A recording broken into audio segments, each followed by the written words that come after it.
Good morning, everybody. Yep, it is morning.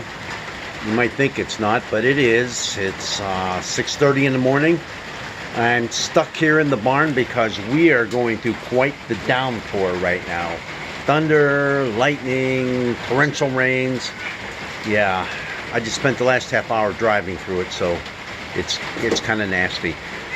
Hey, look, even my cat can't stand being outside right now. Nope. Yeah, that's right. She's poring over the word right there. She was looking at our epistle lesson for this coming up Sunday, which is from the 3rd chapter of James. Now, James, remember, is very big on living your faith, doing the things that you're talking about. And in fact, that's what got Martin Luther a little upset, because he thought James' emphasis was a little too much on doing and not enough on God's grace. Well, come on. They're all intertwined. They come together. And he's zeroing in on one aspect of that, and that is our speech.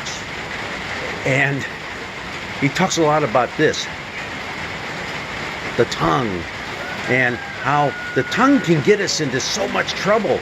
And it can. What we say is a reflection of often of what we do as well, whether it's us verbalizing nasty things, or us being out there all super righteous and then not doing what we're talking about. So yeah, it kind of goes in a lot of different directions.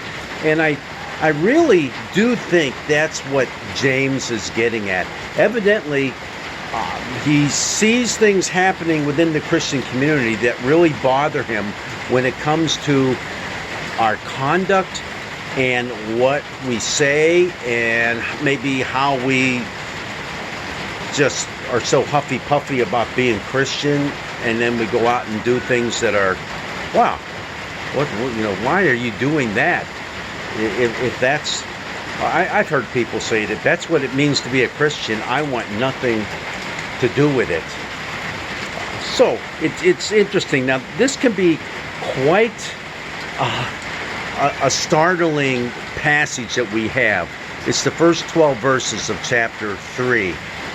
And why do I mean it's startling? Because James is everywhere with his metaphors, whether it's the bit in the horse's mouth in order to keep it going, the rudder on a ship in the midst of the high seas, a flame that burns out of control. I mean, we have all these different metaphors that are kind of going this way, that way, the other, and so it gets a little confusing.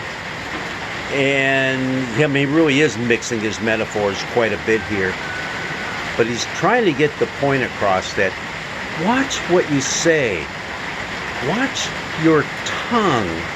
Don't be that person who just goes out there and jibber jabbers, blah blah blah, all that kind of stuff. And especially if you're one who's doing it in the name of Christ. In fact, that's at the very beginning of this chapter. He goes, I sure hope that not a whole lot of you desire to be a teacher, meaning a teacher of the faith, because we're going to be held to a higher standard. That includes all priests, pastors. Can we even say Bible study leaders and Sunday school teachers? Yep, that's the whole gambit. We need to be aware of who we are and who we represent. We are Christ to the world. And that is one thing I like that Martin Luther often zeroed in on, that we are little Christs. People see Jesus in us. They will also see Jesus in what we say, and they'll try to match that up with how we act and what we do. So keep that in mind here. And there are some really interesting parts of this chapter 3. I'm trying to find it right now, and I should have underlined it, but nevertheless, look at it. You can pull a couple little things out here and there, but take it as a whole. The entire 12 verses that are part of our lectionary reading, because they all do come together and basically say this: walk your talk, and let your talk be genuine. Let it be loving, let it be caring, let it reflect the love of Christ in your life. Well, eventually I got to get back to the house, because we have a bunch of grandkids in there right now who are anxiously waiting their first day of school. Not. Time to get them up and get them out the door. God's blessings be with you.